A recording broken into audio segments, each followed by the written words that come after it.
โดยสบายดี จากอิลลินอยส์ชิคาโกบ่แม่นคนจากฟลอริดาผู้ที่ลงข่าวไปหั่นว่าข่อยนี่อยู่ฟลอริดา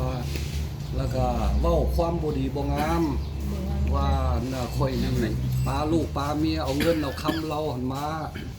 าวานให้ผู้สาวอยู่แถวนี้มันบ่แม่นมูลความจริงเรื่องอันนี้หั่นค่อยปาลูกปาเมียได้ 5-6 ปีแล้วแล้วก็เลยเป็นเรื่องเป็นราวที่เว้ากันมาล่ะว่าข่อยคนบ่ดีเฮ็ดแนวนี้แนวนั้นแต่ว่าข่อยมาโดยความถูกต้องเขาบ่แม่นมาหาเรื่องแล้วก็ซุ่มเจ้าเว้าไปหลายๆนี่มันเป็นกระแสไปเดี๋ยวนี้ข่อยอยากมาให้ความเว้าเบิดทุกคนเนี่ยเข้าใจเศร้าเว้าเรื่องนี้มันบ่มีความจริงข่อยเป็นคนอิลลินอยส์ชิคาโกบ่แม่นคนฟลอริดาคือเขาว่า คือเขาเว้าหั่นแหละแม่นคนฟลอริดามันเป็นกระแสมาแล้วคอยได้ยินข่าวแล้วเขาอดบ่ได้คอยจึงคอยออกเรื่องนี้มาแล้วก็มาสั่งสอนพวกที่คอมเมนต์ความบ่ถูกนี่แหละ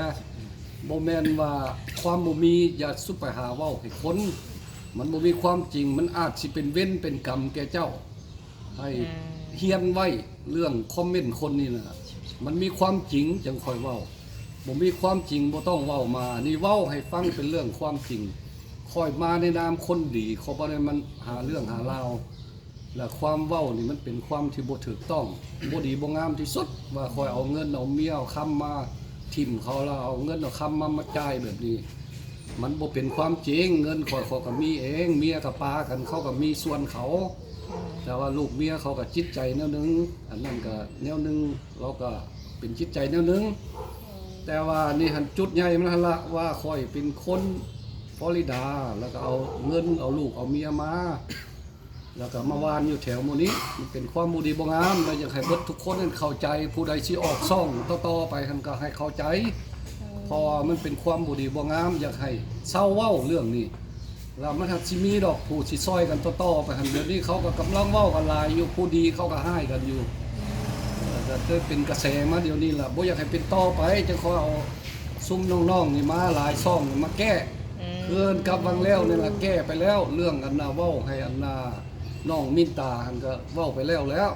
ระวังปากเด้อเบิดสุคนนั่นเฮ็ดเว้าความบ่ดีเขาก็ยอมเบิดแล้วเดี๋ยวนี้ซุ่มนั่นบ่กล้าเว้าความบ่ดีแล้วมีแต่ย่องย่อสรเสริญมีแต่มาเรื่องโตทั้งเมีย เดี๋ยวนี้มาเรื่องทั้งเมียก็บ่แม่นดอกเขาปั้นคันเอง เขาปั้นกระแส แต่ว่าเมียนี่เว้าอยู่เพราะว่าเราเป็นคนแบบนั้นแล้วบ่เว้าให้เราจนแล้วเราสิเครียดให้ข่อยเรื่องจิตใจเราเราก็เว้าธรรมดาจิตใจป้าโดนแล้วยังหักเพิ่นอยู่คือเก่าแหละเขาเป็นคนนั่นแต่ว่าก็ทิ่มบ่ได้แต่ว่าจิตใจเขาลางเทื่อเขาใจบ่ดีมากเขาก็เว้าแต่ว่ามันบ่มีมูลความจริงหยังออกมาดอกมันเรื่องธรรมดาไปซื่อๆแล้วก็เมียขอโทษเจ้าอย่าหาเรื่องเว้าหลายขอโทษเจ้าเขาก็เว้าน้อยๆนึงดอกเรื่องมันเป็นมาบ่ได้เว้าคิดหาหยังเจ้าก็สิสู้ไปเข้าใจผิดหลายมันบ่แม่นความบ่ดีบ่งามที่เว้ามาก็เว้าให้เราฟังแล้วให้ลูกสาวฟังแล้วให้ไปเว้าสู่ฟังอยู่อย่าบ่ควรสิเว้าเรื่องบ่เว้าเพราะว่าเราเป็นคนอย่างนั้นแต่ว่าบ่เว้าความบ่ดีให้เราดอกเราดีเบิดฮักแพงเราคือเก่าแล้วบ่ทิ่มคือเก่านั่นล่ะแล้วก็เรื่องนี้ก็จุดมันก็จังซี่ล่ะอยากให้เศร้าเว้าเรื่องนี้ขอยบ่ได้เอาเงินเอาคำลูกเมียมาประวานถิ่มเดี๋ยวนี้ขอยปามา 4-5 ปีแล้วทงไผทงมันเฮือนไผเฮือนมันอยู่แล้วแล้วก็ผู้เอาออกมาเว้านี่มันแบบว่าความบ่ดีบ่งามบ่ฮู้ฮอดที่อยู่ข่อยอยู่ไสก็เว้าไปแล้วก็เว้าไปความบ่ดีนี่แหละสำคัญที่สุดละเรื่องนี้น่ะเพราะว่าเฮาลงมาเฮาคนอเมริกาบ่แม่นข่อยสิมาหาเรื่องหาราวแม่นอยู่บางคนก็มาถึกหลอกถึกลวงแนวนี้นั่นล่ะแต่ว่าข่อยก็มาในนามถูกต้องเดี๋ยวนี้มันบ่ถูกต้องอันนี้ความเว้าฮะแต่ว่าเรื่องจิตใจของข่อยอยากเฮ็ดหยังข่อยก็เฮ็ดมาดินมาเที่ยวนี่มาถูกต้องเบิดนะแต่ว่าค่าอย่างเดียวคือหลายคนน่ะบ่เข้าใจกับสิ่งที่อ้ายเฮ็ดอ้ายทำเนาะก็เลยอ้ายก็เลยแบบว่าอยากมาชี้แจงเกี่ยวกับหลายคนเข้าใจอาทิตย์ตอนนี้เนาะแม่นใครดินใครดอนเอาเงินเอาคำจากลูกจากเมียมาเที่ยวมาดินประมาณนี้ที่จริงน่ะเงินที่อ้ายเพิ่นใช้เพิ่นจ่ายแบบเงินเป็นแบบว่าหาด้วยน้ำพักน้ำแรงของอ้ายเพิ่นเนาะแม่นโอ้ อันเรื่องลูกเรื่องเมียมันแบ่งปันกันเบิดแล้วคนอเมริกาเขามีหยังเขาก็ขายแบ่งครึ่งกันเบิดละ แต่ว่ามาเว้าแบบนี้ มันก็ชิบหายเนาะว่าเสียหายนักแล้ว มันบ่แม่นเลยละบ่ได้เอาเงินเมียมาทะร้อยบ่ได้ แต่ว่าเราแบ่งปันกันแล้ว แม่นเรียบร้อยเบิดแล้วเรื่องนั้นถูกต้องตามกฎหมายแล้วค่อยลงมานี่เขาก็มีหนังสือมีนี่มีนั่นเบิดก่อนสิมาแต่งงานได้ก็ต้องถูกต้องคันบ่ถูกต้องเขาก็ไหมคอยไปเอาสารเอาหนังสือมาเรียบร้อยแล้วเขาเป็นคนถูกต้อง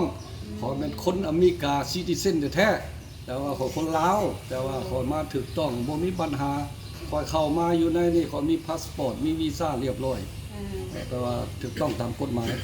แต่ทางสั้นละบ้านเมืองน่ะให้เบิ่งเอาแล้วผู้ใดเว้านินทาหลายก็เศร้าซะให้เว้าความดีแหละขอก็ลงมาหาลูกหาเมียเทื่อพ่อขอก็อยากได้แนวนั้นอันเว้าไปหลายเทื่อหลายที่อยู่ว่าจิตใจของข่อยอันเขามักนุ่มๆน้อยๆอยู่ข่อยมักแนวนั้น แต่ว่าบ่เว้าให้กัน คนแก่กับตัวเป็นคือกันคนน้อยกับตัวเป็นคือกันบ่ต้องเว้าให้กันให้เว้าแต่ความดีๆผู้ที่สนับสนุนท่านให้มีลูกมีเต้ามีเป็นเรือนเป็นศาลไปตลอด1,000 ปีผู้นั้นเว้าดีผู้อัปปีคันเว้าแนวบ่ดีระวังปีปากสุกเจ้ามันสิย้อนขึ้นปากเจ้าระวังเด้อว่าโทษหลายๆว่าทุกคนเด้อโทษเด้อ เลย โอ้ยขอบใจหลายๆขอบใจหลายๆเด้อ ระบายความในใจ แล้วบัดนี้ อธิบาย ผู้หลายคน FC กับรุ่นเนาะเกี่ยวกับอันช่างความฮักอ้ายกับน้องมินตาเนาะแล้วที่มื้อนั้นน่ะว่าสิแต่งอีหยังไปคุยกันแล้วมี FC เพิ่นก็รอฟังเป็นที่ใดอ้ายเรื่องราว ทางกับน้องคนนั้นน่ะ มันก็คันสิเว้าล่ะคันสิเล่าเรื่องไปหั่นข่อยก็มาข่อยก็บ่ได้แม่นสิมาบังแนวนี้แนวนั้นอยากได้เราแท้มาพ่อข้างทมิตรนั่นล่ะแล้วก็ตกลงกันว่าสิเอากัน มันก็เป็นเรื่องเป็นราวมาเราหั่นก็คันสิเว้าแล้วก็อายุก็ยังบ่ถึงคันเป็นข่อยแต่งงานนี่แฮงเก็บนะข่อยพอหาก็ฮู้วังหนึงนี่ข่อยฝากเงินมาให้เรา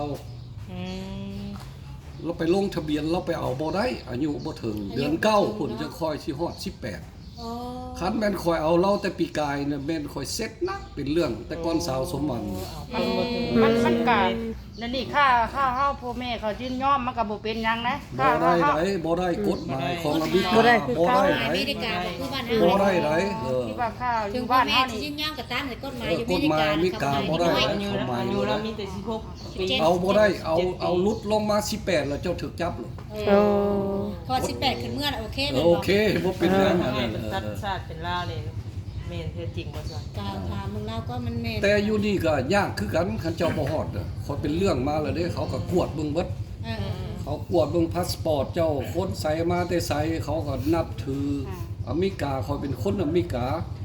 คันถ้าคอยเริ่มล่มเจ็บตายไปนี่เขาต้องอยากฮู้ว่าคอยนี่อยู่ใส่ อืม เพราะว่าเขาบ่ทิ่มกัน แม่น คนอเมริกาเขาต้องซื้อ แม่น ว่าคอยอยู่บ้านใด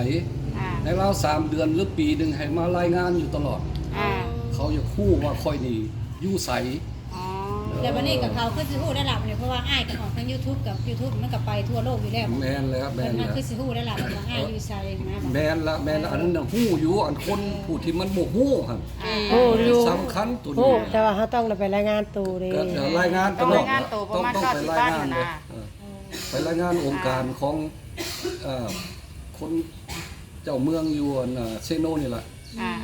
ไปอเมริกามาเท่าใดเขาก็บอกมาเสนอบ่มีพิษบ่มีหยังเนาะไม่ต้องมาบอกรายงานเพราะว่าที่เสนอองค์การของเขาคนอเมริกาเขาอยากฮู้ว่าไปอยู่ไสนอนอยู่ไสทั้งเทื่อเกิดเจ็บตายมาเขาก็อยากฮู้บาลานเรื่องสาวปินตาเนี่ยเขาลงมาเขาก็ว่าสิมาเอาเราข้างทมิตรล่ะแล้วก็เกิดเรื่องมังงองมังแงงข่อยฮู้แต่น้อยหนึงขอก็เลยบ่เข้าเรื่องกันล้มกันก็บ่เข้า และอ้ายฮู้ว่าสว่าที่ว่าเราบ่มักเพศชายเรามักเพศเดียว ยังว่าอันนี้ยังล้มไปสุดท้ายอยู่ เนาะสร้างว่าเฮ็ดอะไร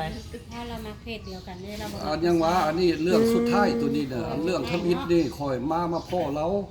ข่อยก็บ่ฮู้เรื่องไผละจักไผสิเป็นหยังข่อยก็บ่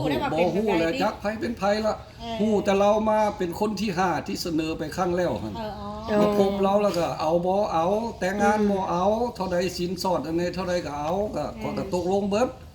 บาดแล้วข่อยว่าสิมาแต่งงานบาดนี้น่ะเงินเอามาหน่อยมันบ่พอก็เมื่อเอาเงินไหมบาดนี้มาใหม่แล้วก็ฮู้เรื่องน้อยนึงเว้าบ่เข้ากันเราก็ว่าบ่เอาเนาะว่าซั่นก็เลยแยกไปหาคนอื่น แล้วก็เจอไปก็มาเจอสมหวังนี้บาดนี้เจอสมหวังแล้วก็เอากันก็เป็นเรื่องไป เพราะว่ามื้อเดียวเอารถ มันก็บ่ถูกต้อง มันก็ ผู้ใหญ่ก็เว้าหลายคนอยู่ มันก็ต้ ต้ อ อง ง เบิ่ เบิ่ง ง ก่อน แม่น บ่แม่นสิเอาบาทเดียว แม่น ผู้สาวก็หลายคนห้ามอยู่ว่าเอ้ยขอเจ้าในลาวเดือน2เดือนนี่ก็ให้โอกาสข่อยแด้ บ่แม่นสิเอาบาทเดียวเห็นบ่เจ้าเอาสาวสมหวังนี่มื้อเดียวเอาโลดเป็นเรื่องนักอายเอ้ยเดี๋ยวนี้น่ะเขาผู้สาวที่ยังล้มกันอยู่หั่นเขาก็เว้าให้ฟังอยู่ วันนี้เป็นได้สารหลังจากที่ว่าตัดสินใจของท่านน้องมินตาแล้วเป็นได้ทั้งตอนนี้มีผู้ใหม่บ่หรือว่าใดๆ เดี๋ยวนี้หั่นค่อยหั่นค่อยล้มผู้ใดก็อยาค่อยต้องเลือกไว้ข้างหน้าคันถ้าหากค่อยบ่ได้ผู้นี้ค่อยต้องนำไปหาผู้นั้นมันแปลงซัดมี อย่างเดียวเลย อยู่ในใจค่อยมี3-4คนแล้วในข้างหน้านี่ลงกันเรียบร้อยแล้วเอาอ้ายเบิดแต่ว่าให้อ้ายแล้วเรื่องผู้นี้ก่อน แต่คนแต่ละคนก็ได้บ่ธรรมดา ให้ผู้นี้แล้วไปแล้วจะค่อยสิต่อไปผู้ใหม่คันผู้ใหม่บ่ได้ขอยก็เอาผู้นั้นต่อไปเลี้ยงแถวไว้แล้ว3-4คนแล้วก็ยัวอยู่นี่เว้าแล้วก็ว่าค่อยเว้าเล่นมันบ่แม่นเว้าเล่นล่ะ ถ้าว่าพุทธปิฎมันสมหวังหรือว่าเป็นไปได้ก็ แล้ว เดี๋ยวเลยเนาะ เลยขอยมาบังเอาเด้บังแตงหั่นล่ะมันน่ะโชค ถ้ามั ชะ น ตา โดยถ้ามันแกนตะกัน แม่นมันหลอกขา ดี ด ไป บ่ได้ แม่น เดี๋ยวนี้หันผู้ที่สองแม่นน้องมินตาเนี่ยคันเว้าทำอิฐท่านน้องมินตาก่อนหมูเว้าบ่เข้ากันได้ยินเล็กๆน้อยๆเขาก็เลยห่างไปหาผู้อื่นบัดนี้ก็เลยบังเอิญมาเจอน้องอันดาสมหวังนี้บัดนี้ก็เป็นเรื่องมากับป้ากลับขึ้นมาหาน้องมินตานี่คือเก่าเพราะว่าสงสารเราเคยเว้ากับเราแล้ว ว่าข่อยสิเลี้ยงเรารับเลี้ยงเราบัดนี้ข่อยสงสารว่าข่อยปล่อยเราไปแล้วเราอาจสิเป็นทุกข์ คอยเลยคือทอดแต่อย่างเดียวนั่นล่ะเดี๋ยวนี้ยังสงสารเราถึงป้ากะยาคอยญาติเป็นเรื่องแห้งเดี๋ยวนี้คันเราโทรกลับมาว่าคอยสิเอาอ้ายเดี๋ยวนี้เซ็ตคอยเขาก็เลยเว่ากับผู้อื่นอีกอยู่เด้เดี๋ยวนี้ เอา ก็ยังว่า เป็นไรเนาะบาด มันสิตำกันบาดนี้น่ะ ย่าน สามคนสิตำกันเดี๋ยวนี้เซ็ตคอยน่ะ ย่านรถไฟต่ำกัน จัก บาด สิเอาผู้ใดบาดนี้โอ้ยคนละอุกใจอยู่เดี๋ยวนี้ โอ้ย มันมีหลายคนน่ะดี เอา ก็มี ผู้ ห ใด ลาย ก็ เรื่อง มันเป็นตาฮักผู้ใดก็เว้าดีเบิดอายุเท่าไรหาย ผู้อันหนึ่งอัน19ผู้ที่เว้าเดี๋ยวนี้หันอยากมาอยู่นำมัน18ก็น้องมินตานี้นี่บ่ฮอดซ้ำอายุเพราะว่าคันเราตกลงสิเอานี่เดือน9เจ้าสิฮอด18 ปีจังค่อยเอากันลงเป็นหมู่เป็นคู่กันเดี๋ยวนี้ขอยบ่เว้านำเราขอยมีแต่รับปากว่าคันเจ้าข้อมาขอยสิรับเจ้าอยู่บังเอิญคันเราข้อมานี่เซ็ตข่อยก็ยังว่า โอ้ยตายแล้วข่อยจะเครียดแล้วเลยไข่บ่จักไข่บ่จักห้องแล้วความหักเนาะคนได้ล้มผู้ใดแล้วเขาละหักผู้นั้น โดย ทิ่มบ่ได้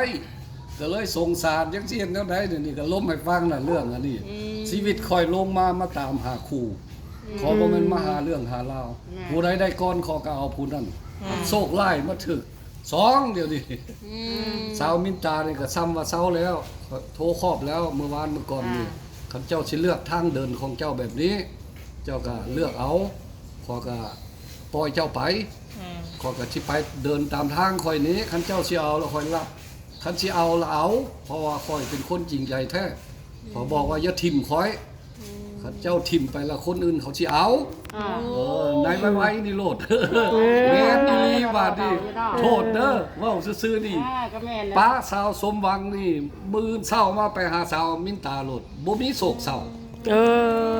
ออกจากน้องมินตามานี่มีผู้นี้อีกเดี๋ยวนี้บ่ได้โศกเศร้าอยู่เดี๋ยวนี้แต่ว่าบ่ทันออก YouTube เด้อว่าบ่ได้เป็นเรื่องไปอีก ว่าได้กับผู้สิครบเดี๋ยวนี้เนี่ย ดีละ บ่พาให้ออกซื้อ บ่ เนาะ บ่ มีแต่ว่า ให้มิดไว้ก่อนให้คอยแต่งงานแต่งงานเรียบ ให้ ร้อย สมหวังก่อนเนาะ แล้วจึงคอยสิพากันออกให้บ้านเมืองฮู้อีกผู้ที่3ถ้าผู้ที่4ก็บ่ฮู้อีกจักสิเป็นแนวใดอีก ผู้ที่4ที่5บ่เว้าหยอกก็แม่นอยู่แต่มันเป็นความจริงนะ ก็แกวิธี ค่อย แต่ ก็ นั้น จัก เนาะ คนเป็นแนวใดไปทางใดก็คือว่า มีแต่คนหูจักบ่ อยากได้ ข้อกับผู้สาวเล็กๆน้อยๆระเบิดน่ะเขามักจังซั่นมันไปล้มไปเล่นเขาเจ้าก็ว่าเอาบ่ได้เกบ่เจ้าบ่เกดอกอายุเกก็ยาข่อยมักข่อยสิเอาคันเอาก็เอาก็ล้มกันไปจังซี่ล่ะผู้ใดก็เอาเบิดหั่นล่ะบ่มีว่าไผบ่เอาดอก อ้ายขอถามนี่ตอนเจ้าตอนเป็นวัยรุ่นนะเขาสิหน้าตาเขาสิดอกกว่านี้จ้ะ เว้าไปโลดเจ้า อยู่นะ เว้าไปโลดหลายคนเว้าน่ะบ่ข่อยบ่เว้าเรื่องนั้นหรอกข่อยก็ธรรมดานี่ล่ะตั้งแต่ข่อยไปวัดมานี่มันผิดนี่ผิดนั่นข่อยก็ไปแก้บ้านแต่ขนาดอาจารย์เนี่ยทั้ง3ผู้สาวเจ้านี่มีจักคน5คนแล้วอายุจักปี18 19 18ปาดโทษบ่ออกนี่คือว่ามีเสน่ห์หยังเนาะวะ บ่มีเสน่ห์ว่ะอาจารย์จนออกปากก็ยังว่าโอ้ ฮะ อันมี FC มันถามว่า อ่า ถ้าเจออ้ายพอดีจะถามแน่ว่าเฮ็ดได้ผู้สาวคือมักหลายถ้ามีเฮ็ดเสน่ห์แบบไรแน่มีเสน่ห์ยังบ่สินะ แม่น แนะนำเพิ่นได้กว่าเพิ่นก็อยากมีลูกมีเมียกัน แบนก็ยังว่า มันอยู่กับฝีปากเนาะคือข่อยล้มนี่ล่ะส่วนหลายเขาล้มความดีความนั่นเบิดเขาบ่เว้าความบ่ถูกต้อง ความเลยต้องเว้าความแท้คนฟังมันก็คือว่าแท้เนาะ ขอรบกวนจักประมาณ10นาทีเด้อ สบายดีเด้อ โดย โดย แล้วก็นั่นละ โดย คุยแล้วเนาะ มื้อวานนี่ก็ไปซื้อปิ้งไก่อยู่หั่น เออ มีเขาเจ้าแล่นออกมา โอ้ยมาขอถ่ายรูปน้ำคนดังเลยดูว่าซั่นมาถ่ายโลดว่าซั่น โดย ถ่ายแล้วห้อยอ้ายนี่คือมีเสน่ห์อหย่างสอนให้ได้ดูว่าซั่นบ่มีว่าเลยมีแต่เจ้าล้มเอาเด้อ แต่ผู้อยู่ ฝีปากเจ้าน่ะ ผู้อยู่ข้างห้องก็ยังได้ชนีอยู่จักนี่เนาะ ยิ้มอยู่ได้ทางนั้น โดยเนี่ยสาวไล่คนนี้สาว แม่นก็ โดยจำได้แล้วว่า แล้วแต่ผู้ใดอยากถามนั่นเด้ก็ถาม ผู้ใดมาเรื่อยจำได้อยู่เนาะ ผู้ใดอยากถามนั่นเด้ เคยเห็นบ่ ไปโลดเรื่องขอยเว้า โอ้ มีแต่ จัก ความจริงเบิดมีแต่อยากสอน YouTube นี่ล่ะผู้คอมเมนต์นี่ล่ะ อ่า จุดใหญ่ของมันบ่มีใครเว้าให้เขาดอกคอยนี่ล่ะเป็นคนข้างธมิตร แต่ว่า เทื่อนี้เทื่อที่สองล่ะคอยสอนคนน่ะ โซเชียนะ บ่ให้เว้าโลโลเลๆแก่คนเขามาเขาอยากได้หยังก็ย่าเขา เกิดคอยว่าคอยอยากไปกินศีลกินทานทำโรงเรียนนํเขาดีก่อน อ่า ก่อนจะสิเอาเงินมาวานให้ผู้แซ่ผู้สาวจิตใจของคอยทานโรงเรียนเขาก็บ่ดีใจขอทานผู้สาวก็จิตใจคอย ในเรื่องของญาติถามเด้อมี FC เพิ่นว่าอยากให้น้องแนะนำให้ว่าอันเงินที่เอาไปเปย์อุตสาหซะหน่อยนี่คือบ่เอาไปแบบบริจาคคนทุกข์คนยากอย่างซี่เคยคิดแบบจะไป แม่นเรื่องอันนี้หัน มัน คอย มันคนละอย่างกันตัวนี้เนาะ คอยเป็นคนที่ทำบุญมานี่วัดคอยก็สร้าง อ่า ขอไปขึ้นทนลิงเฮ็ดลาย อยากหาความสุข ขอไปใส่เขาก็ให้เบิด เออ อันนี้เรื่องหนึงต่างหากเรื่องกินทานนี่มันบ่สู้คอยดอก มันอันนี้ก็ยังบ่ถาม แม่นแต่ว่าอันนี้เรื่องจิตใจของการเล่นสาว ขอยมักเด็กน้อยขอยก็มักแนวนั้นบ่ต้องเข้ากันอันนั้นเรื่องทานก็เรื่องหนึง โดยแม่ ขอยกินทานนั่นหลายกว่าซุมเจ้าเว้าหั่นละอันเรื่องนี้บ่ให้ตัวดอกขอยมีฮอดฮูกมีฮอดวัดขอยเฮ็ด เรากินทาน ขอยมี แล้ว มา แต่ โอ้ยหลายแล้วขอยยังคอยมีบุญมาเจอปานนี้ละ บ่ เออ ถือว่าอ้ายเพิ่นนี่ทำบุญมาหลายแล้ว โอ้ยหลายสุด คื ตั้ อง บาง แต่ คนอาจ นั่น เชื่อว่าตอนที่อ้ายเพิ่นทำบุญไปทานเงินทานคำให้บ่ทุกระยะเนาะบางทีอาจจะบ่ได้ออกคลิปเพิ่นอาจจะเห็นหน่อยเนาะ บ่ขอยบ่เป็นคนที่ออกฮูกขนาดคอยสร้างวัดอันนี้อันนั้นมาคอยเฮ็ดบ่แม่นน้อยเบิดเป็นเท่าไรพุ่นล่ะอยู่อเมริกาน่ะวัดก็วัดบางใหญ่พุ่นคอยเฮ็ดอยู่หั่นตั้งแต่บ่มีขึ้นมาพุ่นคอยเป็นคนแต้มเฮ็ดนี่เฮ็ดนั่นล่ะแต่ว่าเรื่องนี้มันธรรมดาดอกจิตใจผู้บ่ฮู้ก็เว้าให้ฟังเดี๋ยวนี้คันอยากฮู้น่ะเรื่องทำบุญนำทานนั่นแต่คนธรรมดานี่ข้อยก็ยังทานไปเบิดพอบ่ได้เว้าจิตใจของพ่อยเป็นคนแนวนั้น แต่ว่าเว้าให้กันแนวนั้นบ่ถูกแต่ว่าอันเรื่องผู้แซ่ผู้สาวนี่เงินคำมันคันเฮาบ่เอาเงินให้เขาเขาก็บ่เว้านำเฮาเฮาก็ต้องมีเล็กมีน้อยให้เขาไปพ่อปั๊บจริงใจไปพ่อปั๊บนี่เขาก็ถามโลดโอ้ยฝนน้องบ่ดีเนาะก็เอาเงินให้ไปซื้อฝนน้ำบ่ออกเนาะเขาก็บอกจอน้ำให้ให้ไปเบิดล่ะดอกไม้บ่มีบ่ขอยก็สั่งดอกไม้มาให้แต่ละคนคอยเป็นดังนั้นเรื่องการทำบุญน่ะแต่ว่าผู้เว้าอยู่ว่าเอาเงินไปสร้างโรงเรียนแนวนี้นั่นได้บุญก่อนแต่ว่ามันคนละแนวอันนี้คนมักแบบนี้เว้าให้ฟังนั่นล่ะ เข้าใจเบิดทุกคนเนาะบาดนี้เห็นเขาเว้าหันเดี๋ยวนี้หันคนหันหลายโทรมาหาคอยหันคอยมีลูกแส่หลานสาวเอาบ่อยู่เมืองไทยก็โทรมาเพราะว่ารับบ่ได้บ่ให้คอยไปตามเรื่องคอยก่อนถ้าอยากได้ก็ส่งรูปมาให้ YouTube หัน YouTube เบิ่งหันคอยมีโอกาสคอยก็สิล้ม